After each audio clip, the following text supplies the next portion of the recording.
Hello दोस्तों, नमस्कार। एक बार फिर से स्वागत है आपके अपने यूट्यूब चैनल देव जी के ट्रिक्स में। तो दोस्तों, हम यहाँ पर डेली जो कि शाम को 6 बजे आपके उत्तर प्रदेश स्पेशल अर्थात यूपी जीके की जो क्लास है वो आपकी दी जा रही है। डेली क्लास आपकी दी जा रही है। चलिए, सभी को जय हिंद। तो चलिए फिर स्टार्ट करते हैं आज की सेशन को। सेशन अच्छा लगे तो लाइक करिएगा, नए जुड़े हैं तो चैनल को सब्सक्राइब करिएगा। चलिए स्टार्ट करते हैं। पहला क्वेश्चन कह रहा है कि बखीरा पक्षी विहार कहाँ पर स्थित है। चलिए बताइएगा। यहाँ पर बताना है कि बखीरा पक्षी विहार स्थित है। तो आप कहेंगे बखीरा, हमने कहा था खीर खाते हैं संत लोग, है ना, खीर खाएंगे संत लोग। तो आप कहेंगे सर ये आपके संत कबीर नगर में है। ऑप्शन नंबर आपका बनेगा कौन? यहाँ पर आपका आंसर बी नंबर जिसका आ रहा है बिल्कुल राइट हो जाएगा। चलिए यहाँ पर आगे बढ़ते हैं। क्वेश्चन दिया गया है कि सुराहताल पक्षी विहार अवस्थित है। ये बिल्कुल IMP क्वेश्चन है और देख सकते हैं ये क्वेश्चन बहुत बार पूछा गया है। सुराहताल पक्षी विहार जो आपका है वो कहाँ पर है? आपके बलिया में है। बलिया की अगर हम बात करते हैं तो बलिया में से एक समानांतर सरकार की स्थापना किया था चित्तू पांडे, है ना। ये भी क्वेश्चन पूछा जाता है कि चित्तू पांडे का जो संबंध है कहाँ से? तो बलिया से है, जिन्होंने समानांतर सरकार की बलिया में स्थापना की थी। चलिए आगे बढ़ते हैं। क्वेश्चन दिया गया है कि प्रदेश में सर्वप्रथम किस पक्षी विहार की स्थापना की गई? प्रदेश में सर्वप्रथम किस पक्षी विहार की स्थापना की गई थी, ये आपको बताना है। यहाँ पर देखा जाए तो प्रदेश में सबसे पहला पक्षी विहार आपका है नवाबगंज पक्षी विहार है, याद रखिएगा, है ना। और इसकी स्थापना जो आपकी है वो आपकी 1948 में लगभग आपकी हुई थी। और अगर हम आपसे बात करें कहाँ पर है तो उन्नाव जिला में है। ये जो आपका नवाबगंज पक्षी विहार है उन्नाव जिले में है। और लगभग देखा जाए तो ये जो आपका इसका नया नाम भी आपका हो गया है ना, चंद्रशेखर आज़ाद पक्षी विहार के नाम से भी इसको जाना जाता है, याद रखिएगा। यहाँ पर जैसे आपका दिया गया है समान पक्षी विहार, तो ये कहाँ पड़ता है? मैनपुरी में पड़ता है। कहाँ पड़ता है? तो आपके मैनपुरी में पड़ता है, जो कि आपके समान पक्षी विहार है। वहीं पर अगर आपसे पूछे सूर सरोवर पक्षी विहार कहाँ पर है, बताइए, जल्दी से कमेंट करिए। सूर सरोवर आगरा में है, बिल्कुल सही है कि सूर सरोवर जो आपके हैं वो आपके आगरा में है। अगर क्वेश्चन पूछे सांडी पक्षी विहार कहाँ पर है? सांडी पक्षी विहार कहाँ पर है? हरदोई में है। ठीक है, कहाँ पर है? आपके हरदोई में है। आगे बढ़िएगा। क्वेश्चन आपसे अगला पूछा गया और आपसे कह रहा है कि दुधवा राष्ट्रीय उद्यान स्थित है।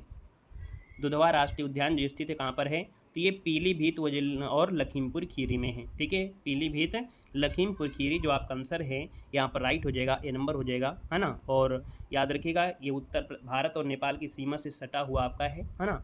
और आपका जो आंसर आ गया है वो आपका ए नंबर इसका राइट हो जाएगा। आगे बढ़िएगा। क्वेश्चन आपसे अगला पूछा गया है दुधवा राष्ट्रीय उद्यान को राष्ट्रीय उद्यान का दर्जा कब प्रदान किया गया?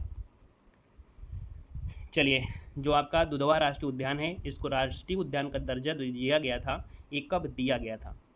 तो याद रखिए इसका जो आंसर है वो राइट क्या हो जाएगा? तो यहाँ पर हो जाएगा 1977 में। कब? 1977 में एक राष्ट्रीय उद्यान के रूप में घोषित किया गया था, है ना। तो इसका जो आंसर है यहाँ पर आपका बी नंबर राइट हो जाएगा। यहाँ पर आगे बढ़ते हैं। क्वेश्चन दिया गया है, कह रहा है प्रदेश का सबसे बड़ा वन्य जीव विहार कौन सा है? देखिए, प्रदेश का सबसे बड़ा वन्य जीव विहार कौन सा है? यहाँ पर कहेंगे सर इसका आंसर आपका सी हो जाएगा, हस्तिनापुर वन्यजीव विहार है, जो कि ऑप्शन नंबर आपका सी हो जाएगा। हस्तिनापुर वन्यजीव विहार ये सबसे बड़ा जो आपका है वन्यजीव विहार है। ऑप्शन नंबर आपका सी राइट हो जाएगा। वहीं पर जो महावीर स्वामी है वो कैसा है? वो आपका छोटा है ना, कैसा है? छोटा है। आगे बढ़िएगा। सॉरी, नेक्स्ट क्वेश्चन दिया गया है कि प्रदेश में सर्वप्रथम 1957 में किस वन्यजीव विहार की स्थापना की गई थी? सर्वप्रथम 1957 में किस वन्यजीव विहार की स्थापना की गई थी? तो दोस्तों ये है आपका चंद्रप्रभा वन्यजीव विहार। ठीक है, चंद्रप्रभा वन्यजीव विहार है, जो कि देखा जाए तो आपके 1957 में इसकी स्थापना की गई थी, है ना। ये कहाँ पर है? तो चंदौली जिले में है, याद रखिएगा। वाराणसी से आप 70 किलोमीटर जाएंगे लगभग, है ना, तब आपको देखने को मिलेगा। इसका जो आंसर है यहाँ पर आपका ए नंबर राइट हो जाएगा। यहाँ पर राजदरी और देवदरी जैसे सुंदर झरने भी देखने को मिलेंगे। आगे बढ़िएगा। क्वेश्चन आपसे दिया गया है प्रदेश का सबसे छोटा पक्षी विहार बताना है। तो अभी हमने बताया भी था। चलो, ये पक्षी विहार की बात हो रही है। वन्यजीव विहार आपका जो था वो महावीर, लेकिन ये पूछा गया है प्रदेश का सबसे छोटा पक्षी विहार। और सबसे छोटा पक्षी विहार कौन सा है ये बताना है। तो भैया ये पटना पक्षी विहार है। ऑप्शन नंबर आपका ये हो जाएगा पटना पक्षी विहार, जिसका ऑप्शन आ रहा है बिल्कुल सही जवाब इनमें से हो जाएगा। ए नंबर आपका हो जाएगा, पटना पक्षी विहार आपका बनेगा, याद रखिएगा। ठीक है, एटा जिले में आपका ये आपका है। और अगला क्वेश्चन यहाँ पर दिया गया है और आपसे कह रहा है सुहेलवा वन्यजीव विहार स्थित है। सुहेलवा वन्यजीव विहार जो स्थित है वो आपके कहाँ पर है? सुहेलवा वन्यजीव विहार जो है ये आपके श्रावस्ती बलरामपुर में है। कहाँ पर है? श्रावस्ती बलरामपुर में है। ऑप्शन नंबर आपका बनेगा डी नंबर इसका राइट हो जाएगा। और अगले क्वेश्चन को आते हैं। क्वेश्चन दिया गया है सोहागी बरवा वन्यजीव विहार कहाँ पर है? सोहागी बरवा वन्यजीव विहार जो आपका है कहाँ पर है?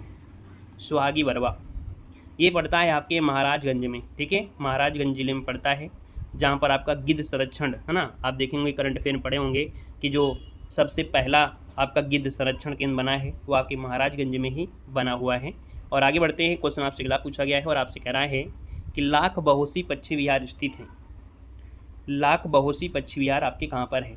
चलिए, लाख बहोसी पक्षी विहार दिया है और आप कहेंगे सर ये जो आपका है कन्नौज में है। कहाँ पर है? कन्नौज में है। ऑप्शन नंबर आपका सी हो जाएगा, जिसे इत्र नगरी के नाम से भी यहाँ पर जाना जाता है। और ये स्थापित जो हुआ था 1989 में स्थापित हुआ था, याद रखिएगा, ठीक है। और आगे ये सबसे बड़ा आपका क्या है? तो आपका सबसे बड़ा देखा जाए तो आपका पक्षी विहार है। आगे बढ़िएगा, क्वेश्चन आपसे अगला पूछा गया है, पार्वती आरंगा पक्षी विहार स्थित है। पार्वती आरंगा पक्षी विहार जो आपका है कहाँ पर है? तो दोस्तों ये पड़ता है गोंडा में। कहाँ पड़ता है? गोंडा, जो ऑप्शन है आपका सी हो जाएगा। आगे बढ़िएगा, क्वेश्चन आपसे दिया गया है और आपसे कह रहा है कि शहीद अशफाक उल्ला खां प्राणी उद्यान जो कि चिड़ियाघर है आपके कहाँ पर है? चलिए, शहीद अशफाक उल्ला खां जो प्राणी उद्यान है अर्थात जो चिड़ियाघर है ये आपकी है कहाँ पर? चलिए, ये तीसरा आपके उत्तर प्रदेश का राष्ट्रीय उद्यान है ना। एक कानपुर में है, एक लखनऊ में है और ये तीसरा है जो कि आपके कहाँ पर है? गोरखपुर में है, याद रखिएगा, ठीक है। गोरखपुर के देवरिया बाईपास जो रोड है वहाँ पर आपका है। तो आप कहेंगे सर इसका आंसर आपका बी नंबर राइट हो जाएगा। आगे बढ़िएगा, क्वेश्चन आपसे दिया गया है, प्रदेश में मयूर संरक्षण केंद्र स्थापित किया जा रहा है। चलिए, प्रदेश में मयूर संरक्षण केंद्र जो स्थापित किया जा रहा है ये कहाँ पर स्थापित किया जा रहा है? चलिए, तो ये आपके है मथुरा और वृंदावन में। ऑप्शन नंबर आपका बनेगा ए नंबर इसका राइट हो जाएगा। मथुरा के जो वृंदावन है यहाँ पर किया जा रहा है ना। आपका जो आंसर है यहाँ पर आपका ए हो जाएगा। और जहाँ पर लगभग 500 मोरों का इलाज किया जा रहा है, क्या हो जाएगा? यहाँ पर 500 जो मोर हैं इनका इलाज किया जा सकेगा, ये आपको बनाया जा रहा है। आगे बढ़िएगा, क्वेश्चन आपसे अगला पूछा गया है और आपसे कह रहा है कि भारत का प्रथम नाइट सफारी पार्क स्थापित किया जा रहा है। चलिए, भारत का प्रथम नाइट सफारी पार्क स्थापित किया जा रहा है, कहाँ पर किया जा रहा है? चलिए, उत्तर प्रदेश की राजधानी में होगा या और कहीं होगा? चलिए, ग्रेटर नोएडा होगा, बिल्कुल सही है। ये प्रथम नाइट सफारी पार्क जो आपका है वो ग्रेटर नोएडा में आपका बन रहा है, याद रखिएगा, है ना। यहाँ पर अगर हम बात करें, लखनऊ शब्द नाम याद आ रहा था। लखनऊ में क्या था? वो जो कुकरेल वन है, कुकरेल वन जो आपका है ना, उसी के तर्ज पर आपका बन रहा है। तो यहाँ पर आंसर नंबर आपका होगा ग्रेटर नोएडा। नेक्स्ट क्वेश्चन आपसे दिया गया है और आपसे कह रहा है कि उत्तर प्रदेश की सबसे लंबी नहर कौन सी है? चलिए, उत्तर प्रदेश की सबसे लंबी नहर,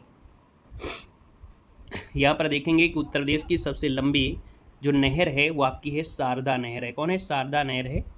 लगभग 938 किलोमीटर आपकी है, 938 किलोमीटर आपकी है, जिसमें सभी शाखाएं भी आपकी सम्मिलित है। देखा जाए तो ये पीलीभीत जिले में है ना, है ना, ये जो आपकी है पीलीभीत जिले में है। और यह नहर कह सकते हैं कि ये जो नहर है उस शारदा नदी पर आपकी बनी हुई है, ठीक है। और कह सकते हैं नेपाल के आसपास की जो सीमा है ना, बनमासा की जगह से आपकी निकली है। तो आप कहेंगे सर इसका आंसर आपका सी नंबर राइट हो जाएगा। यहाँ पर आगे बढ़ते हैं, क्वेश्चन आपसे अगला पूछा गया है, कह रहा है कि हथनी कुंड परियोजना किस नदी पर आपकी स्थित है? चलिए, हथनी कुंड परियोजना है और ये किस नदी पर आपकी स्थित है? तो ये आपके हैं किसमें? यमुना नदी पर है, याद रखिए। हथनी कुंड बैराज है, यह हरियाणा के यमुनानगर जिले में यमुना नदी पर बना है ना। और अक्टूबर 1996 से लगभग 1999 के बीच ये बनाया गया था। तो आप कहेंगे सर इसका जो आंसर है वो आपका ए नंबर इसका राइट हो जाएगा, याद रखिएगा, ठीक है। चलिए आगे बढ़ते हैं, क्वेश्चन आपसे अगला पूछा गया है और आपसे यहाँ पर दिया गया है कि निम्न में से किस नदी को राष्ट्रीय जलमार्ग संख्या 1 के रूप में प्रयुक्त किया जा रहा है?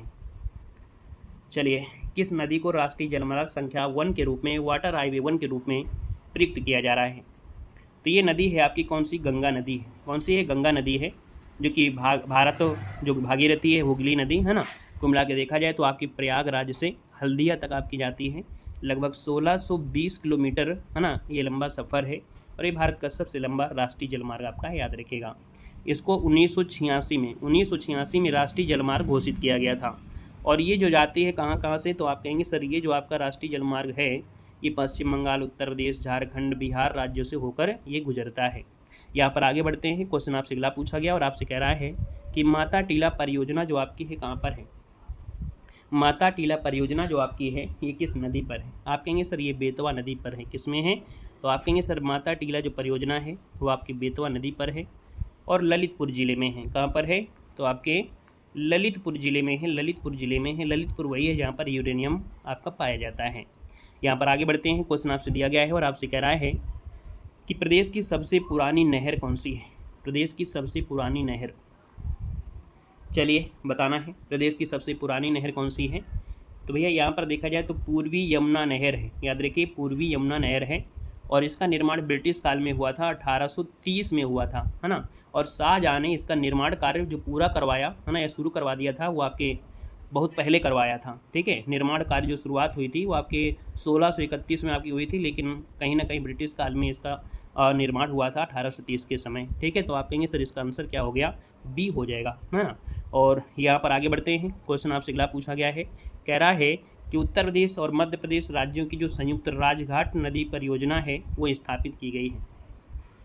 चलिए, उत्तर प्रदेश मध्य प्रदेश राज्यों की जो संयुक्त राजघाट नदी घाटी परियोजना है ये किस पर बनाई गई है? तो आपकी बेतवा नदी पर आपकी बनाई गई है, याद रखिएगा बेतवा नदी पर, है ना। राजघाट बांध बेतवा नदी, आपका आंसर यहाँ पर राइट हो जाएगा, याद रखिए। इसमें सिंचाई हो गया, खाद्य हो गया, जल सुरक्षा, है ना, ये सब काम करती है। और इसकी जो आधारशिला रखी थी, है ना, याद रखिए राजघाट जो नदी घाटी परियोजना है ये आधारशिला रखी थी 1971 में इंदिरा गांधी ने रखी थी, याद रखिएगा। देखा जाए तो ये जो बांध है उत्तर प्रदेश के है ना ललितपुर से 22 किलोमीटर, मध्य प्रदेश की चंदेरी जिले से लगभग 14 किलोमीटर दूर है। यहाँ पर आगे बढ़ते हैं, क्वेश्चन आपसे अगला पूछा गया और आपसे कह रहा है कि फुल्लर झील भारत के किस राज्य में स्थित है? चलिए, फुल्लर झील आपसे बताना है। फुल्लर झील, है ना, जिसे पंगैती फुल्लर भी कहते हैं, इसे पंगैती फुल्लर भी कहते हैं, या इसे ताल भी कहते हैं, या इसे गोमत ताल भी कहते हैं, जो कि पीलीभीत में एक जगह पड़ती है मधोटांडा। क्या पड़ता है? मधोटांडा के समीप ये झील है। यहाँ पर जो आंसर आपका दिया है वो आपका सी हो जाएगा, उत्तर प्रदेश के पीलीभीत जिले में ये आपकी स्थित है, याद रखिएगा, ठीक है ना। चलिए, हमने बताया पंगायती फुल्लर, ताल झील, गोमल, है ना, गोमत ताल, कई नाम से जानते हैं। अगला क्वेश्चन यहाँ पर दिया गया और आपसे कह रहा है कि गोविंद बल्लभ पंत सागर अवस्थित है। गोविंद बल्लभ पंत सागर जो अवस्थित है आपका कहाँ पर अवस्थित है? चलिए, यहाँ पर बताना है। तो आप कहेंगे सर गोविंद बल्लभ पंत जो आपका अवस्थित है ना, ये आपका स्थित है कहाँ पर? तो आपके सोनभद्र में है। ऑप्शन नंबर आपका बनेगा यहाँ पर डी नंबर राइट हो जाएगा, है ना। और कहीं ना कहीं देखा जाए तो भारत की सबसे बड़ी कृत्रिम झील है ये, भारत की सबसे बड़ी क्या है? कृत्रिम झील है, जो कि उत्तर प्रदेश में जो सोनभद्र है वहाँ के पिपरी में आपका स्थित है। कंक्रीट गुरुत्वाकर्षण क्या है? बांध आपका बना हुआ है, और ये सोन की जो सहायक नदी है रिहंद नदी उस पर बना हुआ है। आगे बढ़िएगा, क्वेश्चन आपसे दिया गया है, कह रहा है कि निम्न में से किस नदी का जो तटवर्ती क्षेत्र है अवनालिका क्षरण के लिए प्रसिद्ध है? चलिए बताइएगा सभी लोग, पानी भी पीते जाइए। चलिए कह रहा है निम्न में से किस नदी का तटवर्ती क्षेत्र अवनालिका क्षरण के लिए जाना जाता है?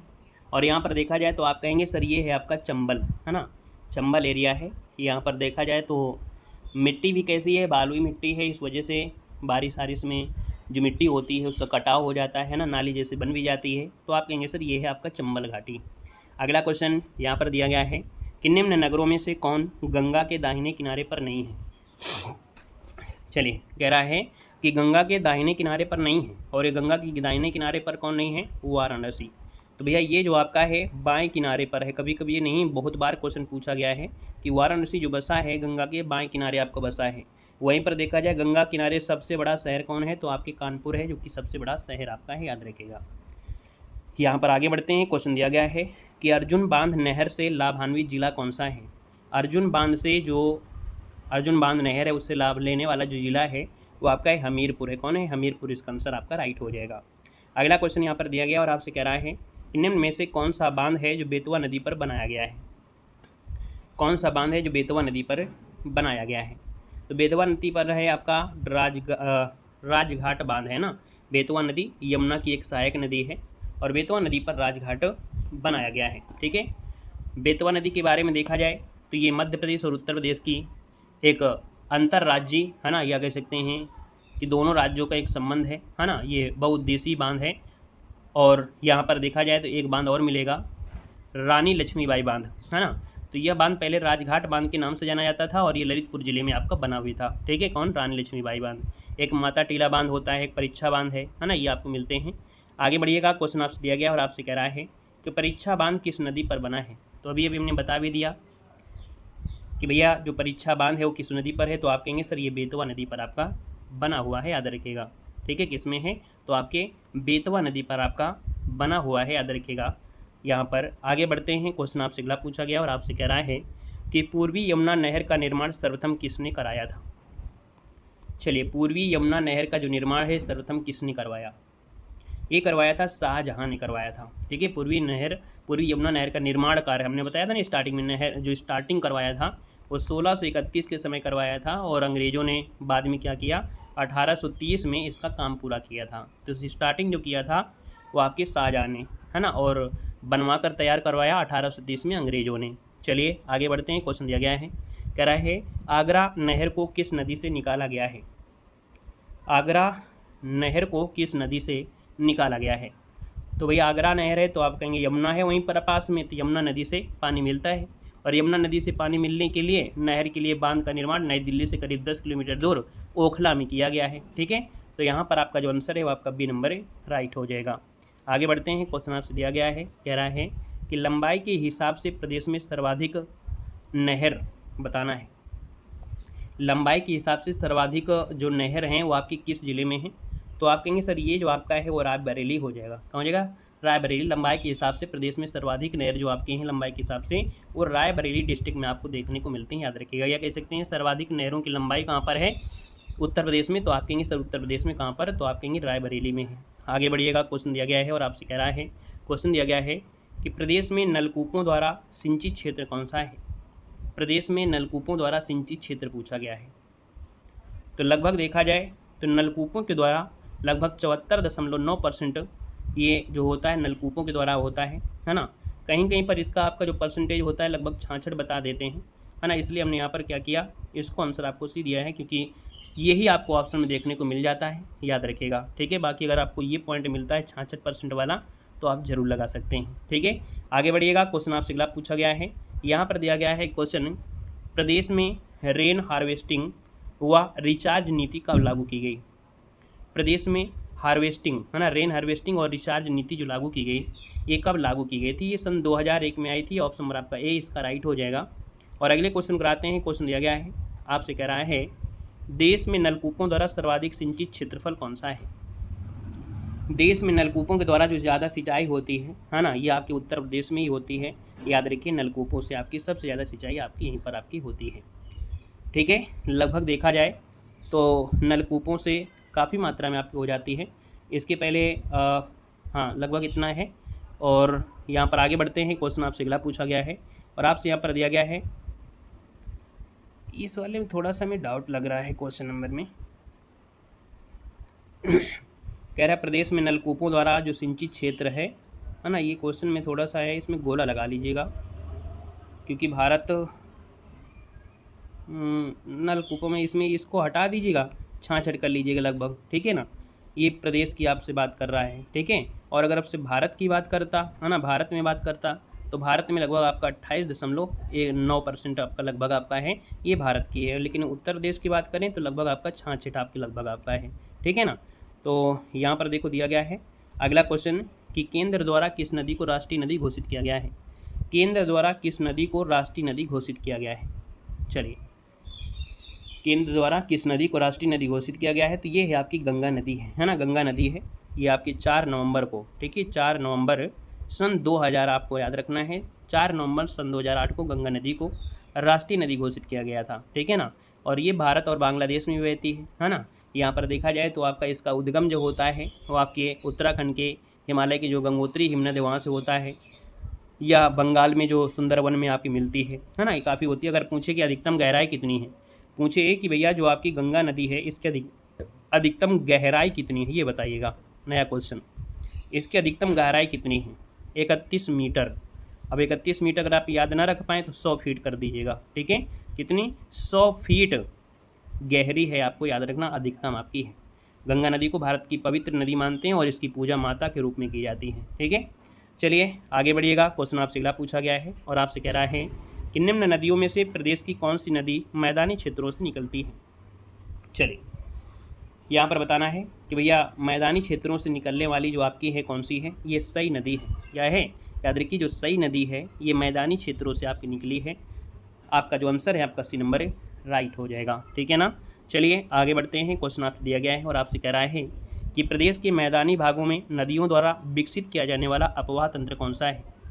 चलिए, प्रदेश के मैदानी भागों में नदियों द्वारा विकसित किया जाने वाला जो अपवाह तंत्र है ये है आपका समानांतर अपवाह तंत्र है।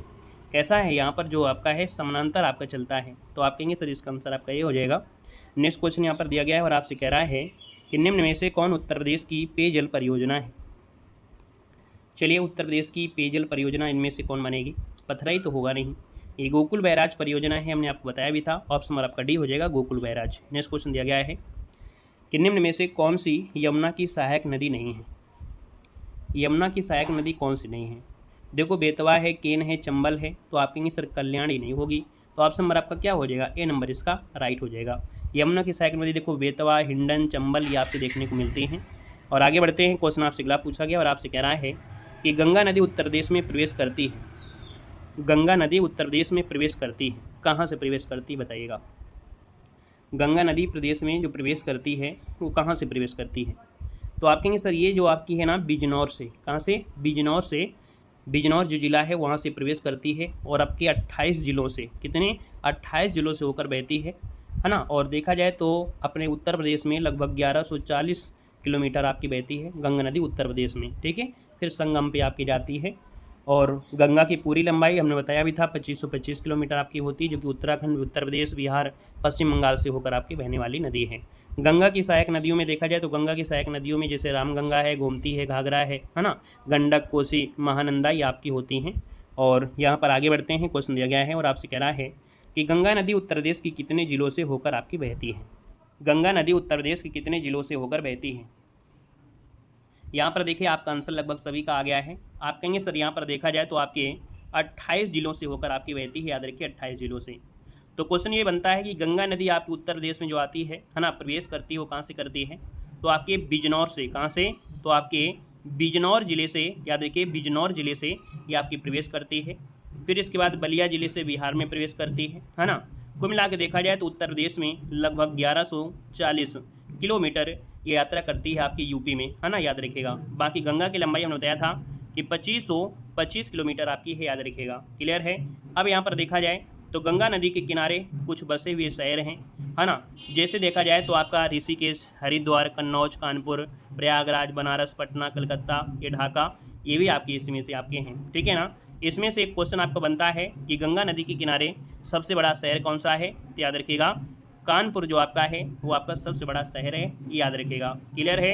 गंगा नदी की बात करते हैं तो गंगा नदी में ही जो सूसू के नाम से एक डॉल्फिन पाई जाती है वो इसी में आपकी पाई जाती है, याद रखिएगा। आगे बढ़िएगा। क्वेश्चन आपसे अगला पूछा गया है कि उत्तर प्रदेश में सिंचाई का सबसे बड़ा जो स्रोत है वो आपका इनमें से कौन हो जाएगा। तो उत्तर प्रदेश का जो सिंचाई का जो सबसे बड़ा स्रोत है वह कौन सा है बताना है। उत्तर प्रदेश में सिंचाई का सबसे बड़ा स्रोत क्या है। यहाँ पर देखा जाए तो उत्तर प्रदेश में सिंचाई का जो सबसे बड़ा स्रोत है क्या है, तो याद रखिएगा ये नलकूप हैं, क्योंकि यहाँ पर जो सिंचाई होती है वो ट्यूबवेलों से ज़्यादा होती है ना। बाकी और देखा जाए तो नहरें, कुएँ, तालाब हैं, लेकिन सबसे ज़्यादा जो सिंचाई होती है वो आपके समरसेबल अर्थात जो आपके नलकूप होते हैं उनसे आपकी होती है, याद रखिएगा। क्लियर है। यहाँ पर आगे बढ़ते हैं। क्वेश्चन दिया गया है और आपसे कह रहा है कि निम्न में से किस नदी के तट पर गोरखपुर स्थित है। यहाँ पर क्वेश्चन कम पढ़िए लेकिन उसके बारे में जानकारी ज़्यादा लीजिएगा। इसलिए इस बार की जो सीरीज है इसमें से आपको हम पढ़ा रहे हैं, अच्छे तरीके से ज्ञान देते जा रहे हैं। जितने ज़्यादा क्वेश्चन बन सकते हैं उस क्वेश्चन से जितने भी आपके निकल सकते हैं आंसर, वो सब कुछ आपको निकालते हुए चल रहे हैं। ठीक है ना। तो इस सीरीज में आपको यही फ़ायदा होगा कि कम क्वेश्चन में आप ज़्यादा से ज़्यादा सीखते भी चलेंगे। ठीक है। तो देखो गोरखपुर जो आपका बसा है ना, वो किस नदी के तट पर बसा हुआ है। तो यहाँ पर देखा जाए तो आपका आंसर क्या हो जाएगा, सी हो जाएगा, राप्ती नदी के है ना किनारे ये बसा हुआ है। और गोरखपुर शहर जो आपका है इसका भौगोलिक अगर पूछे कि भैया गोरखपुर जो आपका है ना इसका भौगोलिक आकार कैसा है, तो कटोरा जैसे होता है ना, कटोरा। तो याद रखिए अगर क्वेश्चन पूछे तो भैया जो गोरखपुर आपका बसा है ना ये कटोरे जैसा है। कैसा है, कटोरे जैसा आपका बसा हुआ है। याद रखिए राप्ती नदी ये घाघरा की सहायक नदी है। ये जो राप्ती नदी है वो आप घाघरा की क्या है, ये आपकी सहायक नदी है, याद रखिएगा। क्लियर है। चलिए आगे बढ़िएगा। क्वेश्चन आपसे अगला पूछा गया है और आपसे कह रहा है निम्नलिखित में से कौन सा शहर है जो गंगा नदी के तट पर आपके स्थित है। अभी हमने आपको बताया कि भैया गंगा नदी के तट पर देखा जाए तो यहाँ पर जो आपका कन्नौज है ना, जो आपका कन्नौज है, ये आपका जो बसा है वो आपकी गंगा नदी के किनारे यहाँ पर बसा है। हमने कहा था भैया कि गंगा नदी किनारे बसा हुआ सबसे बड़ा शहर कानपुर आपका है। वहीं पर आपसे पूछे कि जो आपका वाराणसी है वो कहाँ बसा है, तो गंगा के बाएं किनारे बसा है, बाएं किनारे आपका हो जाएगा। बाकी गंगा कहाँ से निकलती है ये आपको बता ही दिया गया है। क्लियर है? चलिए यहाँ पर आगे बढ़ते हैं। क्वेश्चन आपसे अगला पूछा गया है, कह रहा है यमुना नदी उत्तर प्रदेश में प्रवेश करती है। बताइएगा कि यमुना नदी है और ये जो प्रवेश करती है वो कहाँ से प्रवेश करती है। यहाँ पर देखा जाए तो आपका आंसर क्या हो जाएगा, तो आप कहेंगे सर ये जो आपका है वो सहारनपुर से। याद रखिए यमुना नदी उत्तर प्रदेश के सहारनपुर ज़िले से प्रवेश करती है। और देखा जाए तो ये आपके उत्तराखंड के पहाड़ों से है ना निकलती हुई आती है। और यहाँ पर देखा जाए यमुना नदी ये भारत में महत्वपूर्ण नदी है। और यमुना नदी जो आपकी है वो गंगा की सबसे बड़ी सहायक नदी है, याद रखिएगा। और यह देश की सबसे पवित्र नदियों में से एक आपकी मानी जाती है ना। देखा जाए तो यमुना नदी को हिंदू धर्म में देवी के रूप में पूजा जाता है। याद रखिए यमुना नदी जो आपको है इसकी जो पूजा होती है हिंदू धर्म में वो देवी के रूप में होती है। याद रखिए क्या, देवी के रूप में होता है।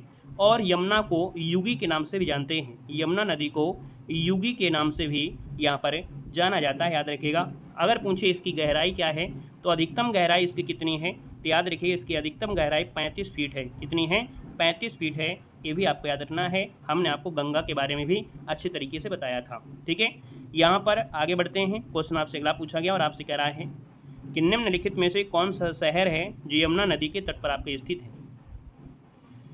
यहाँ पर दीजिएगा कि यमुना नदी के तट पर आपका बसा हुआ यहाँ पर जो आपका है इनमें से कौन हो जाएगा, कानपुर, गाजीपुर, मिर्ज़ापुर या हमीरपुर। तो आप कहेंगे सर यहाँ पर देखा जाए तो आपका जो आंसर आ गया है वो राइट क्या हो जाएगा, तो यहाँ पर हमीरपुर जिसका आ रहा है बिल्कुल सही जवाब हो जाएगा हमीरपुर। आपका आंसर यहाँ पर बन जाएगा, याद रखिएगा हमीरपुर। ठीक है, चलिए आगे बढ़िएगा। क्वेश्चन आपसे अगला पूछा गया है और आपसे कह रहा है रामगंगा और गंगा नदी का संगम कहाँ होता है। रामगंगा और गंगा नदी का जो संगम होता है ये कहाँ पर होता है, आपसे कह रहा है। तो भैया यहाँ पर देखा जाए तो आपका जो आंसर आ गया है वो राइट आपका हो जाएगा कौन, कन्नौज के पास होता है। याद रखिए कन्नौज, जो कि ऑप्शन नंबर आपका डी यहाँ पर राइट हो जाएगा, कन्नौज के पास होता है। और रामगंगा नदी गंगा नदी की सहायक नदी है ना। लगभग देखा जाए तो रामगंगा जो आपकी नदी है वो आपकी 596 किलोमीटर आपकी लंबी है। उत्तराखंड के गढ़वाल जिले से आपके निकलती है, याद रखिएगा। ठीक है ना। नेक्स्ट क्वेश्चन कराते हैं। क्वेश्चन आपसे यहाँ पर दिया गया है, यहाँ पर देख सकते हैं कि कौन सी नदी है जो उत्तर दिशा में नहीं बहती है। यहाँ पर देखा जाए तो आपका आंसर क्या हो जाएगा, तो यहाँ पर देखेंगे कि उत्तर दिशा में जो बहती है ना वो आपकी देखिए सरयू नदी भी है, घाघरा भी है, राप्ती नदी है, लेकिन गंडक नदी नहीं है, क्योंकि भैया ये गंडक नदी ऐसे होके आती है ना। तो आप कहेंगे सर इसका आंसर आपका बी नंबर जिसका आ रहा है बिल्कुल सही जवाब आपका राइट हो जाएगा। चलिए आगे बढ़ते हैं। क्वेश्चन आपसे अगला पूछा गया है और यहाँ पर आपसे दिया गया है क्वेश्चन, रानी लक्ष्मीबाई बांध कहाँ अवस्थित है। रानी लक्ष्मीबाई बांध कहाँ अवस्थित है, यहाँ पर बताना है। रानी लक्ष्मीबाई बांध जो अवस्थित है आपकी कहाँ पर है, तो भैया ये किस नदी पर है। आप कहेंगे सर इसका जो आंसर है वो राइट क्या हो जाएगा, तो ये आपका है बेतवा नदी पर है। किस पर है, बेतवा नदी पर आपका बना हुआ है। अगर आपसे पूछे किस जिले पर है, ये बताइएगा कि जो रानी लक्ष्मीबाई बांध है बेतवा नदी पर तो है, लेकिन किस जिले में है, तो ललितपुर जिले में है। याद रखिएगा कि ललितपुर जिले में है। ललितपुर की बात करते हैं तो यहीं पर जो आपका यूरेनियम वगैरह होता है वो आपको यहीं पर पाया जाता है ना। यहाँ पर देखा जाए तो आपकी जो बेतवा नदी है ये यूपी और एमपी की क्या है, ये संयुक्त परियोजना भी है, जो कि आपके 1958 में, कितने में, 1958 में इसकी शुरुआत की गई थी। पहले याद रखिए रानी लक्ष्मी बांध को है ना राजघाट बांध के नाम से जाना जाता था। याद रखिएगा वही राजघाट बांध को रानी लक्ष्मीबाई बांध के नाम से जाना जा रहा है। आगे बढ़िएगा। क्वेश्चन आपसे दिया गया है, शारदा नदी किस जिले से उत्तर प्रदेश में प्रवेश करती है। बताइएगा कि जो शारदा नदी है वो किस जिले से उत्तर प्रदेश में प्रवेश करती है। तो यहाँ पर देखा जाए तो शारदा नदी है ये उत्तर प्रदेश में जो प्रवेश करती है ना वो आपकी कहाँ पर है, पीलीभीत में प्रवेश करती है, पीलीभीत जिले में प्रवेश करती है। और ये नदी उत्तराखंड और उत्तर प्रदेश में बहती है ना। जो आपकी शारदा नदी है वो आपकी यूपी में और साथ में यूके अर्थात उत्तराखंड में आपकी बहती है। शारदा नदी को ही काली नदी भी कहते हैं। याद रखिएगा कि शारदा नदी को ही काली नदी के नाम से भी जाना जाता है। याद रखिएगा। है ना। ये नदी महान हिमालय में नंदा देवी पर्वतमाला की ये पूर्वी ढलानों से यहाँ पर आपकी निकली है। चलिए यहाँ पर अगर ये पूछे कि जो शारदा नहर है ये बहराइच में घाघरा से मिलती है, ठीक है, घाघरा जो आपकी है मिलती है बहराइच में मिलती है। आगे बढ़िएगा, क्वेश्चन आपसे अगला पूछा गया है, कह रहा है कि रामनगरी अयोध्या किस नदी के किनारे यहाँ पर अवस्थित है। साथ में हमारे ऐप से जुड़ सकते हैं, ये PDF आपकी है ना, जो कि आप हमारे ऐप से परचेज कर सकते हैं प्ले स्टोर से। यहाँ पर ऐप को डाउनलोड करके कुछ फ्री PDF उनको भी पढ़िएगा। साथ में ये भी PDF आपकी मात्र 60 रुपये में प्रोवाइड की गई है, जिसमें से 200 क्वेश्चन आपके कंप्यूटर के बेस में आपको मिलेंगे। साथ में 1000 आपके UPG के होंगे लगभग, और साथ में UP का करंट अफेयर भी है, और आपकी इसी में आपकी थ्योरी भी है। यहाँ पर देखिए आपका जवाब लगभग सभी का सही है कि रामनगरी अयोध्या किस नदी के किनारे। सब लोग जानते हैं कि भैया 7 पवित्र शहरों में, प्राचीन भारत के जो 7 सबसे पवित्र शहर थे उसमें से सप्तपुरियों में से अयोध्या का नाम आता है, और ये जो आपका है वो आपके सरयू नदी में। तो इस बात को याद रखिएगा, सप्तपुरी कहा जाता था, आपके 7 पवित्र शहर थे। और अगर हम आपसे पूछें कि भैया जो आपका अयोध्या है, अयोध्या अवध क्षेत्र की जो पूर्व राजधानी है ना, अयोध्या भगवान राम के अनुयायियों के लिए आपका है, तो यहाँ पर जो आपका आंसर है वो आपका सी नंबर राइट हो जाएगा, याद रखिएगा। यहाँ पर आगे बढ़ते हैं, क्वेश्चन आपसे अगला पूछा गया और आपसे दिया गया है, कह रहा है क्वेश्चन, गोमती नदी का उद्गम कहाँ से होता है। गोमती नदी का जो उद्गम है वो आपके कहाँ से होता है भैया बताइएगा, गोमती नदी का उद्गम बताइएगा। तो गोमती नदी का उद्गम होता है आपके कहाँ से, तो आप कहेंगे सर फुल्लर झील या गोमत ताल से होता है, ठीक है। याद रखिए आप, पीलीभीत जिले के एक मधोटांडा गांव है, कौन है, मधोटांडा कस्बे में गोमत ताल है, वहाँ से आपका होता है। और गोमत ताल को पहले फुल्लर झील के नाम से जानते थे। इसका मतलब है कि वर्तमान में जो हम लोग नाम जानते हैं फुल्लर झील का, वो मेन नाम क्या है, गोमत ताल है। पहले इसका नाम हुआ करता था फुल्लर झील आपका था, ठीक है। गोमती नदी गंगा नदी की सहायक नदी है, ये भी याद रखना है। जो आपकी गोमती नदी है वो आपकी गंगा की सहायक नदी है, याद रखिएगा। और देखा जाए तो ये नदी कई जिलों से होकर बहती है, जैसी गोमती नदी है वो आपके लखनऊ में से होकर बहती है ना, आपके गाजीपुर में भी आपके देशपुर के पास गंगा में मिल जाती है। तो ये क्वेश्चन पूछा जाता है कि आपके लखनऊ से है ना, आपके गाजीपुर से भी है, यहाँ से होकर आपकी बहती है। आगे बढ़िएगा, क्वेश्चन आपसे अगला पूछा गया है और आपसे कह रहा है कि पवित्र शालीमार पत्थर किस नदी में पाए जाते हैं। पवित्र शालीमार जो पत्थर हैं वो किस नदी पे पाए जाते हैं, यहाँ पर बताना है। तो शालीमार याद रखिएगा, ये आपके सी नंबर गंडक नदी, जिसका ऑप्शन आ रहा है बिल्कुल राइट हो जाएगा कि शालीग्राम पत्थर नेपाल की जो काली नदी है ना, काली गंडक नदी में पाए जाते हैं, काली में पाए जाते हैं, गंडक में पाए जाते हैं, है ना। और दामोदर कुंड से निकलकर बिहार के सोनपुर में गंगा नदी में ये आपके मिल जाती है, याद रखिएगा। यहाँ पर एक होता है कि शालीग्राम को गंडकी नंदन भी कहा जाता है, याद रखिएगा। जो शालीग्राम है, शालीग्राम को गंडकी नंदन भी कहा जाता है। शालीग्राम को भगवान विष्णु का रूप माना जाता है, ठीक है। जो शालीग्राम है इसे भगवान का मतलब भगवान विष्णु का रूप में माना जाता है, याद रखिएगा, ठीक है ना। और शालग्राम नामक स्थान पर भगवान विष्णु का मंदिर भी है, इनकी पूजा भी आपका होती है, ठीक है। आगे बढ़िएगा, क्वेश्चन आपसे दिया गया और आपसे कह रहा है क्वेश्चन है कि बिहार जलप्रपात किस नदी पर अवस्थित है। बिहार जलप्रपात किस नदी पर आपका स्थित है। तो बिहार जो आपका है ये किस नदी पर, तो आप कहेंगे सर ये आपके टोंस नदी पर आपका है। टोंस नदी या टोंस नदी से कहते हैं, याद रखिए टोंस नदी है। तो टोंस नदी पर यहाँ पर बिहार जलप्रपात आपका बना हुआ है। बिहार में अगर हम बात करें बिहार में, तो बिहार की बात अलग है, ये बिहार जलप्रपात जो आपके टोंस नदी भी आपका बना हुआ है, याद रखिएगा। यहाँ पर आगे बढ़ते हैं, क्वेश्चन आपसे अगला पूछा गया और आपसे कह रहा है कि गाजियाबाद किस नदी के किनारे स्थित है। गाजियाबाद जो आपका बसा है वो किस नदी के किनारे बसा हुआ है।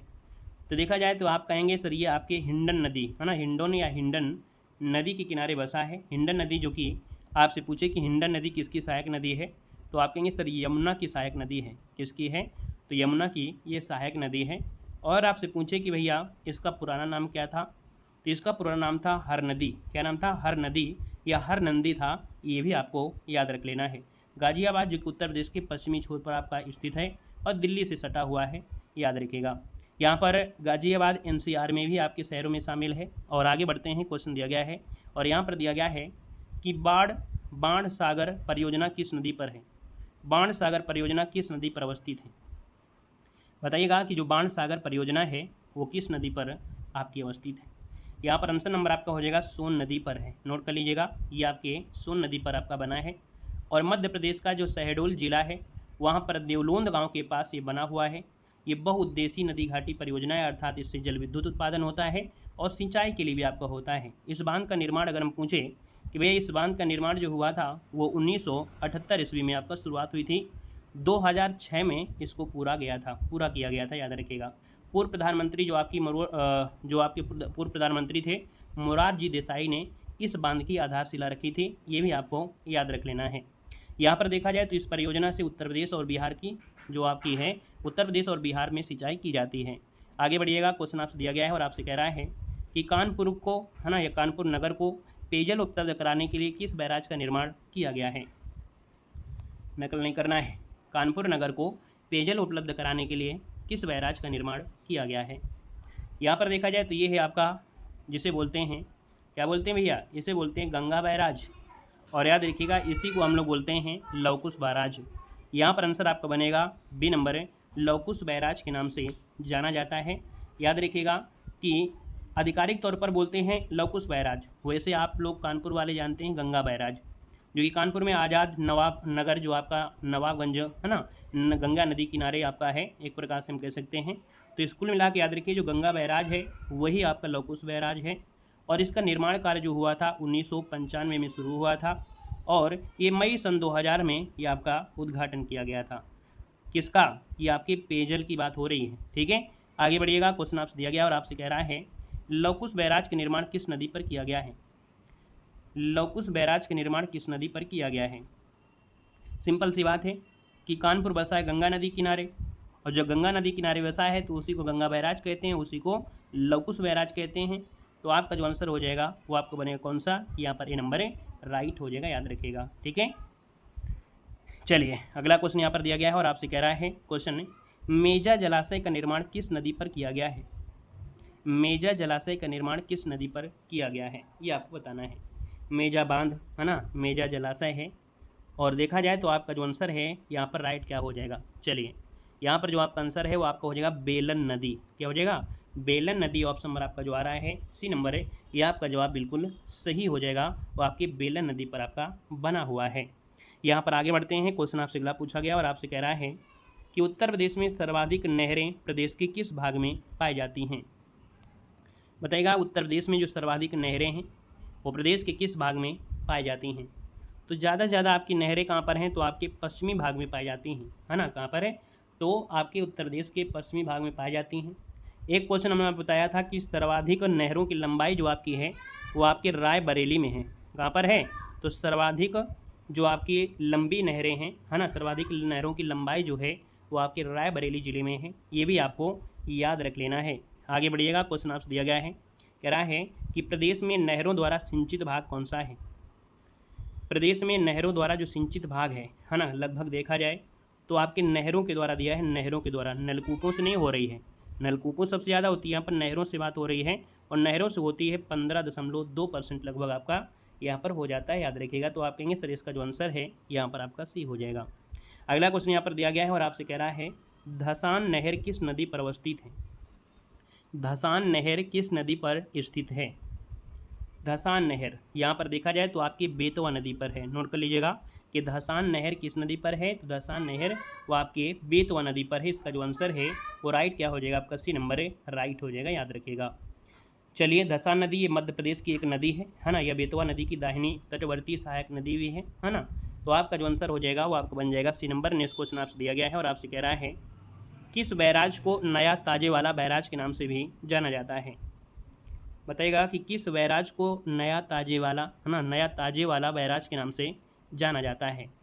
लवकुश मत लगाइएगा, ये आपका है हथनी कुंड बैराज, जो आपके भारत के हरियाणा राज्य की यमुनानगर जिले में यमुना नदी पर स्थित आपका है, कंक्रीट बांध आपका है ना। और यहाँ पर देखा जाए तो ये आपका आंसर हो जाएगा कौन सा, तो आपका हथनी कुंड बैराज है, जिसे नया ताजे वाला बैराज के नाम से भी जाना जाता है। आगे बढ़िएगा, क्वेश्चन आपसे दिया गया है और आपसे कह रहा है कि केन नहर संयुक्त परियोजना है। केन नहर ये संयुक्त परियोजना है, और ये जो परियोजना है याद रखिएगा, यहाँ पर आप कहेंगे सर ये उत्तर प्रदेश और मध्य प्रदेश की क्या है, ये संयुक्त परियोजना है ना। यहाँ पर जो आपका आंसर है वो राइट हो जाएगा डी नंबर, और देखा जाए प्रधानमंत्री नरेंद्र मोदी ने जुलाई 2018 में इस परियोजना को राष्ट्र के लिए समर्पित किया था। इस परियोजना से मिर्ज़ापुर, प्रयागराज, संत रविदास, चंदौली जैसे ज़िले हैं उससे वो आप लाभ लेते हैं इससे। अगला क्वेश्चन यहाँ पर दिया गया है और आपसे कह रहा है कि उत्तर प्रदेश में सर्वप्रथम नलकूपों का प्रयोग कहाँ पर हुआ था। चलिए बता डालिए जल्दी से। कह रहा है कि उत्तर प्रदेश में सर्वप्रथम नलकूपों का प्रयोग जो शुरू हुआ था वो कहाँ पर हुआ था। नलकूप, ये पहला नलकूप खोदा गया था ये आपके 1930 में। कब? 1930 में। और ये खोदा गया था आपके मेरठ में। ऑप्शन नंबर आपका ए वाला यहाँ पर राइट हो जाएगा, याद रखिएगा। यहाँ पर आंसर जो आपका आ रहा है नंबर मेरठ वाला, वो आपका जवाब बिल्कुल सही जवाब हो जाएगा। हमने कहा है कि नलकूपों का देखा जाए भारत में, उत्तर प्रदेश में नलकूपों से सिंचाई लगभग 75% लगभग आपका देखा जाए तो होती है। और यहाँ पर आगे बढ़ते हैं, क्वेश्चन आपसे अगला पूछा गया है और आपसे कह रहा है माता टीला बहुउद्देशीय परियोजना किस नदी पर आपका है। बताइएगा कि माता टीला बहुउद्देशीय परियोजना है ना, और ये किस नदी पर आपकी अवस्थित है। तो हमने बताया था माता टीला बहुउद्देशीय परियोजना आपकी बेतवा नदी पर आपका है, ठीक है, बेतवा नदी पर आपका बना हुआ है। और हमने कहा था कि भैया मध्य प्रदेश सरकार की सहायता से भी इसका निर्माण भी है। और कहीं ना कहीं देखा जाए तो इसका आंसर क्या हो गया है, सी नंबर यहाँ पर राइट हो जाएगा। और यहाँ पर अगला क्वेश्चन दिया गया है कि उत्तर प्रदेश में सशस्त्र जलवायु क्षेत्रों की जो संख्या है वो आपकी कितनी है। उत्तर प्रदेश में सशस्त्र जलवायु क्षेत्रों की जो संख्या है वो आपकी कितनी है, यहाँ पर बताना है। और इसका जो आंसर होगा वो राइट क्या हो जाएगा ये आपको देना है, वो भी आपको कमेंट बॉक्स में कमेंट करके बताना है, क्योंकि ये नया टॉपिक अब आपकी स्टार्ट हो गया है, जलवायु से रिलेटेड है ना। तो यहाँ से हम लोग कल की क्लास में यहाँ पर देखेंगे। साथ में हमने कहा है कि आप लोग हमारे ऐप से जुड़ जाइएगा, जहाँ पर आप यूपीजी के अच्छी तरीके से पढ़ सकते हैं। आपके देखेंगे यहाँ पर थ्योरी भी आपको इसमें है, यहाँ पर ऑब्जेक्टिव क्वेश्चन भी है, यूपी का करंट अफेयर भी आपको इसमें मिलेगा। 200 क्वेश्चन आपके किसके हैं, तो आपके कंप्यूटर के भी आपके हैं। जो हम आपको पढ़ा रहे हैं ये भी आपको वहीं पर प्रोवाइड हो जाएगी जब हमारी ये सीरीज़ खत्म होगी, या जो भी आपके यूपीजी में अपडेट होते रहते हैं, है ना, जो पीडीएफ आपके नए नए कंटेंट आते रहते हैं वो भी हम उसी में आपके ऐड करते रहते हैं, है ना। तो आप लोग हमारे ऐप से जुड़ सकते हैं और बेहतर तैयारी कर सकते हैं। आप किसी कोचिंग में जाएंगे या कोई बुक लेके आएंगे, है ना, लेकिन इतने कम प्राइस में मात्र 60 रुपये में ये प्रोवाइड कराई गई है, अच्छी तरीके से पढ़ सकते हैं, ठीक है। चलिए धन्यवाद सभी को, जय हिंद, वंदे मातरम। वीडियो अच्छा लगा हो तो लाइक करिएगा और नए जुड़े हैं तो चैनल को सब्सक्राइब करिएगा। डेली 6 बजे जुड़ा करें, नोटिफिकेशन आए या ना आए, ठीक है। धन्यवाद।